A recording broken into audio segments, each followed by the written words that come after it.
Hello বন্ধুরা, আমাদের SDTV চ্যানেলে আপনাদের স্বাগতম। আমি দীপিকা চলে এসেছি আপনাদের জন্য অনুরাগের ছোঁয়া সিরিয়ালের আপডেট নিয়ে।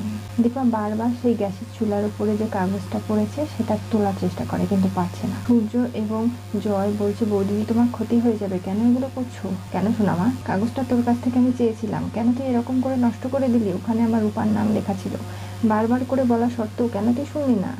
তুমি আমাকে এমনিতে একদম বকবে না, আমি তোকে আন্দাজে বকছি? দীপা বাড়ি থেকে বেরিয়ে যায়। দীপা, শোনো আমার কথাটা, এরকম করে চলে যেও না। কিন্তু কোনোভাবেই দীপা কোনো কথা শোনে না। এরপরে শোনা সিঁড়িতে বসে কান্নাকাটি করছে। দেখ, তুই তো হট চকলেট খেতে ভালোবাসিস, মা এখন নেই, আমি তোকে বানিয়ে দিচ্ছি। কাকাই তোর পাশে রয়েছে, তুই একদম চিন্তা করিস না। মা বাড়ি ছেড়ে গেছে, মা আবার ঠিক বাড়িতে ফিরে আসবে। কোথায় যাবে তোকে ছেড়ে? কাকাই, মার আবার কোনো ক্ষতি হয়ে যাবে না তো? মা বিপদে পড়বে না তো? আমার উপর অভিমান করে বাড়ি থেকে চলে গেছে, আমি মাকে হারিয়ে ফেলবো না তো? না, এসব কেন ভাবছিস? ওর আর কি দোষ? ওর বয়সের দোষ। বাচ্চা মেয়েটা এতটা কষ্ট পাচ্ছে, তোরা একবারও বুঝতে পারছিস না সেটা? সোনার ওপর দিয়ে কি যাচ্ছে, সবসময় রূপা রূপা রূপা, চারিদিকে রূপার গুণকীর্তন করছিস, একবার সোনার কথা কি বলছিস, ভাবছিস? এখন যদি কোনো কারণে রূপার কোনো কিছু হয়ে যায়, তাহলে আমরা বাড়ি শুদ্ধ কি সবাই? মা, তুমি এসব কী বলছো? আমাকে ক্ষমা করে দাও ঈশ্বর, এগুলো আমার বলা উচিত হয়নি। আমি সোনাম মামাকে খুব ভালোবাসি, যেমন রূপাকেও। ও ফিরে আসুক, আমি সেটাই চাই। আমি ভুলবশত মুখ ফুসকে কথাটা বলে ফেলেছি, যেটা আমার বলা উচিত ছিল না। আমাকে ক্ষমা করে দিও। কাকিয়া ভেতরে চলে যায়, সোনাকে সামলায়, বলে যে দেখো, তোমার মা বাবা দুজনেই তোমাকে ভালোবাসে, তুমি চিন্তা করো না, ওরা ঠিক ফিরে আসবে।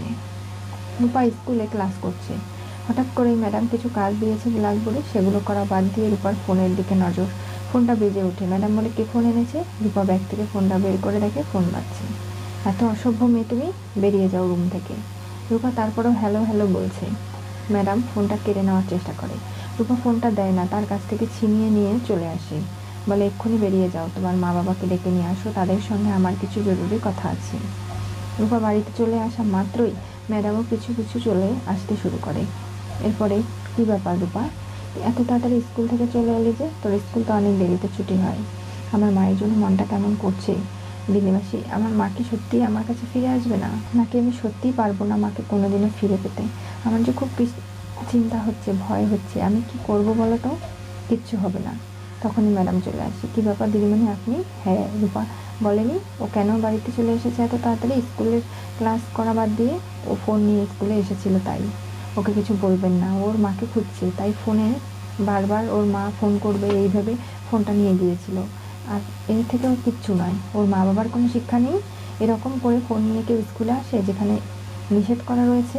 দেখুন, আপনার যা খুশি তাই বলুন, আমার মা বাবা তুলে একদম কথা বলবেন না, দেখলে ওর কথা কত বড় বড়। এই কারণেই বলেছি ওকে আর কখনো স্কুলে পাঠাবে না, ও এখানকার স্কুলে গ্রামে পড়তে পারবে না। পড়ানোর যদি ইচ্ছে থাকে কলকাতায় বড় বড় নাম করা স্কুলে পড়াবেন। আর আপনার ছেলে লাট্টুও ওই স্কুলে পড়ার কোনো যোগ্যতা রাখে না। আমি ক্ষমা চাচ্ছি, ছোটো মুখে বড় কথা। আপনি যে ব্যবহার করছেন, আপনি একজন টিচার হিসেবে যদি এগুলো করেন, বাচ্চারা কি শিখবে? আমি আমার লাট্টু এবং রূপা মাকে কোথাও পাঠাবো না। প্রয়োজন হলে ওদেরকে বড় স্কুলে কলকাতায় পড়াবো। কাকু, এটা তুমি কি বললে? হ্যাঁ, রূপা মায়ের কোনো কষ্ট আমি সহ্য করতে পারবো না। রূপা বুঝতে পারছি যে তার মা নিশ্চয়ই ফোন নাম্বারটা এখনও পায়নি, তাকে কি করে ফোন করবে? এখনও তো ফোন আসলো না। রূপা মায়ের জন্য খুব করে অপেক্ষা করছি। এদিকে দীপা চলে যায় পেপার যে বিক্রি করে সেই জায়গাগুলোতে, গিয়ে বলে, দাদা আপনারা পেপারের ভিতরে কিছু একটা কাগজ ঢুকিয়ে বাড়ি বাড়ি পৌঁছেছিলেন নাকি? না তো দেখি। এই বলে পেপারগুলো খুঁজতে শুরু করে। লোকটার পেপারগুলো নষ্ট হয়ে যায়। আরে, ক্ষতিপূরণ তো দিয়ে যান। সূর্য দিয়ে দেয়। এরপর আরেকটা পেপারের দোকানে এসে সেই খোঁজাখুঁজি করতে শুরু করে। সেখানেও সূর্য ক্ষতিপূরণ দেয়। বলে, দীপা এসব কী করছো? আমাদের বাড়িতে যেতে হবে, মাথা ঠান্ডা করে ভাবনা চিন্তা করে এগোতে হবে। আমরা রূপমাকে খুঁজতে চাই, তার জন্য কি এরকম আচরণ করাটা ঠিক?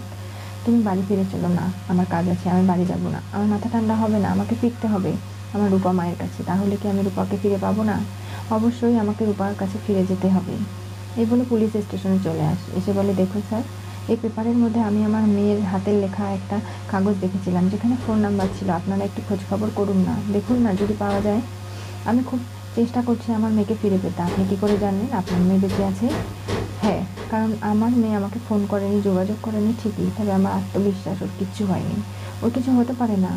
দেখুন, আপনার মেয়ে তো আপনার নাম্বার মুখস্থ, সে ফোন করতেই পারতো আপনাকে, কেন করনি? ঠিক, এখন আমার ফোনের কাছে যেতে হবে। তার মানে আমার ফোনটা নষ্ট হয়ে গেছে জলে পড়ে। সেটা ঠিক না করলে রূপা যদি আমাকে ফোন করার চেষ্টা করে ডাক্তারবাবু, তখন আমি কী করবো? তাই আমাকে এক্ষুনি ফোনের কাছে যেতে হবে। আর দেখুন অফিসার, আমি আপনার কাছে হাত জোর করছি, অনুরোধ করছি, আপনারা একটু খোঁজ খবর করুন, আমার মেয়েকে ঠিক পেয়ে যাবেন আপনারা। এই যে আমার মেয়ের ছবি, ওর কোনো খোঁজ পেলে আমাকে অবশ্যই জানাবেন, আমি নিখোঁজের খবরও ছাপাবো। দীপার পাগলামি দেখে সূর্য বলে, দেখো আমি হোমে খুঁজেছি, বিভিন্ন হাসপাতালে, এমনকি বাচ্চাদের নার্সিংয়েও খুঁজেছি, কোনোভাবে কোথাও রূপাকে পাইনি। এবার থেকে আমিও যাবো আপনার সঙ্গে। আমি আপনাকেও বিশ্বাস করতে পারছি না ডাক্তারবাবু। কি দীপা, এই কথাটা তুমি বলতে পারলে? রূপা তোমার এবং আমার দুজনেরই মেয়ে, আমারও খুব কষ্ট হচ্ছে রূপা মায়ের জন্য। আমি ওকে না খুঁজে তোমাকে মিথ্যা আশ্বাস দেবো ভাবলে কি করে? দীপা বেরিয়ে পড়ে পুলিশ স্টেশন থেকে, একটা ফোন ঠিক করার দোকানে চলে আসে। বলে, দাদা দেখুন না, আমার ফোনটা ঠিক হচ্ছে না, আমাকে ফোনটা ঠিক করে দেওয়া তাড়াতাড়ি ব্যবস্থা করে দিন। উনি আর একটা কাজ করছে, শুনছেই না। দীপা এরপরে রেগে গিয়ে ওনার কাজটা বিগড়ে দেয়। বলে, কি করছেন কি দিদি? আমার মেয়ে হারিয়ে গেছে বলছি তো, আমার ফোনে ফোন করলে ও পাবে না, ও অনেক চিন্তা করবে, তাই বলছি আমার ফোনটা তাড়াতাড়ি ঠিক করার ব্যবস্থা করে দিন।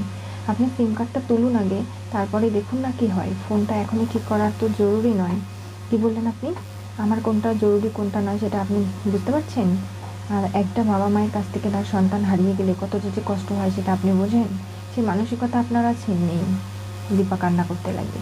সূর্য বলে, দেখো দীপা, কান্না করো না, আমাদের বাড়ি ফিরে যাই চলো। না, আমি যাব না, আমাকে এক্ষুনি যেভাবেই হোক রূপার হারানোর বিজ্ঞপ্তিটা দিতে হবে। সেখান থেকে নিশ্চয়ই কোনো না কোনো খোঁজ আমি পেয়ে যাব। রূপাকে আমি কোনোভাবেই হারাতে পারবো না ডাক্তারবাবু, ওকে ছেড়ে আমি বাঁচবো না। কেন বুঝতে পারছেন না সেটা? এরপরে সূর্যর কাছে ফোন আসে, সোনামার খুব জ্বর এসেছে, বাড়িতে যেতে হবে। রূপা বলে, আপনি যান। আমি গিয়ে বিজ্ঞাপন অফিসে রূপারে এবং নানা জায়গায় রূপার নিখোঁজের পোস্টার টাঙাবো, তারপরে বাড়ি যাব। কিন্তু সোনা অসুস্থ, তাতে কি হয়েছে? আপনি ওকে দেখে শুনে রাখবেন। এতদিন ধরে আমি যখন ছিলাম না, সোনাকে আপনি দেখে রেখেছেন। রূপাকে খোঁজার দায়িত্ব আমার। আপনি সোনার কাছে থাকুন, তাহলেই তো হয়ে যাবে। তুমি ঠিক বলছো তো? হ্যাঁ। এরপরে সোনামা নিজে ফোন করে, বলে, বাবা তুমি আমাকে ছেড়ে চলে গেলে, কথা না বলেই তুমি আমার কাছে ফিরে আসবে না? আমি যাচ্ছি সোনামা, তুমি চিন্তা করো না। সূর্য চলে যায়। ওদিকে সোনার জ্বর, শরীর খারাপ, কারো কথাই শুনছে না। কি ব্যাপার, মা কোথায়? তোমার মা আসবে। কোথায় গেছে? পাকা মেয়ের নামে বিজ্ঞপ্তি দিতে গেছে। তোমরা আমাকে একটুও ভালোবাসো না, তাই না? এরকম করে তোমরা কি করে চলে যেতে পারো? এই সোনামাম্মার দোষটা কোথায় সূর্য? দীপার তো এখন ওর পাশে থাকা উচিত ছিল। এক মেয়েকে আগলে না রেখে আর এক মেয়েকে খুঁজ করতে চলে গেল। এগুলো কি ঠিক করছে ও? আমি বললেই তো কোনো কিছু দোষ হয়ে যায়। দীপা তখন চলে আসে। সোনাকে বলে, মা তুমি আমার কাছে এসো। না, যাবো না, আমি তো খুব খারাপ। আমি সেদিন বাবার গলা জড়িয়ে ধরেছিলাম বলে নানাভাবে বাবা পাকামের হাত ছেড়ে দিয়েছিল এবং পাকামে সেখান থেকে হারিয়ে গিয়েছিল। সেটা কি আমার দোষ? আমি সব থেকে খারাপ, তার কারণেই এগুলো হয়েছে। আমি যদি ভালো হতাম তাহলে তো এই কাজগুলো হতো না। তোমরা তো সবাই বিশ্বাস করো যে আমি অপরাধী, তাই না? তাহলে কেন এখন আমার কাছে এসেছো? তুমি খুব পচা, আমি তোমার কাছে যাব না। তুমি শুধু পাকা মেয়ের মা হয়ে থাকলে। আমার মা কোথায় বাবা? আমি আমার মাকে চাই। সোনামা, এসব কী কথা হচ্ছে? সোনামাকে জড়িয়ে ধরতে গেলে দীপা সরিয়ে দেয় ধাক্কা মেরে। এসব কী ব্যবহার? মায়ের সঙ্গে এই আচরণগুলো কেউ করে? মা তোমাকে ভালোবেসে জড়িয়ে ধরছে, কাছে টানছে, তুমি তাকে এরকম করে দূরে সরিয়ে কী করে দিতে পারো সোনামা? এগুলো কাজ একদম করবে না। হ্যাঁ, তোমরা সবাই আমাকে বকো, আমি তো খুব খারাপ, আমাকে বকতেই হবে তোমাদের। আর দেখো সোনামা, তুমি তো চাও তোমার পাকামে ফিরে আসুক। ওর নিখোঁজের বিজ্ঞপ্তি আমি দিয়েছি সবখানে, আমি কোথাও না কোথাও ওকে ঠিক পেয়ে যাব। বাস স্ট্যান্ড, রেল লাইন, বিভিন্ন জায়গায়, পাবলিক প্লেসগুলোতে দেওয়া হয়েছে। রূপা নিশ্চয়ই কোনো না কোনোভাবে আমাদের কাছে ঠিক ফিরে আসবে। ফাল্টুন বিন্দিকে জানায় যে রূপাকে সে ডাক্তার বানাবে, শহরে নিয়ে যাবে, দামি স্কুলে লেখাপড়া করাবে। তার জন্য ফান্টুসের যে জায়গাটা রয়েছে সেটা পর্যন্ত বিক্রি করে দিতে সে রাজি আছে। কিন্তু রূপাকে সে কোনোভাবেই কষ্ট পেতে দেবে না। তার মেয়ে চলে গেছে, তার পরিবর্তে রূপা এসেছে। তার মেয়ে থাকলেও যদি এই ইচ্ছেটা পোষণ করতো ডাক্তার হওয়া, সেটাই ফান্টুসকে পূরণ করা লাগতো, তাই সে সেটাই করবে। কোনোভাবেই রূপা সমস্ত কথাগুলো শুনে ফেলে আর ভাবে, ফান্টুস কাকু তোমাদের না বলে আমি বাড়ি থেকে বেরিয়ে যাব। কোনোভাবে এই বাড়িতে আমি আর থাকবো না। তোমরা যদি জানো যে আমি মার খোঁজ করতে বেরিয়ে পড়েছি, তোমরা কখনো আমাকে যেতে দেবে না, আর আমি সেটা হতে দেবো না। আমি তোমাকে নিঃস্ব করবো না। তোমার সম্পত্তি বিক্রি করে তুমি আমাকে ডাক্তারি পড়াবে, এরকম রূপা নয়। তাই রূপাকে এবার একটা কঠিন সিদ্ধান্ত নিতে হবে। দেখো ফান্টুসটা, লাট্টু তো আছে, এখন কি করবে তুমি? এইসব করতে গিয়ে যদি লাট্টুর ভবিষ্যৎ নষ্ট হয়? কে বললো? রূপা যখন মানুষের মতো মানুষ হবে, ওর ভাইকে কেউ দেখবে না? ঠিকই দেখবে। রূপা অনেক ভালো একটা মেয়ে, ওকে আমি কখনো কষ্ট পেতে দিতে পারবো না, কারণ আমার মেয়ের জায়গায় আমি ওকে বসিয়েছি। ও সবসময় আমার পাশে থাকবে, সাথে থাকবে, এবং লাট্টুও বড় হবে। তুই একদম চিন্তা করিস না বিন্দি, আমি সব কিছু ঠিক ব্যবস্থা করে নিতে পারবো।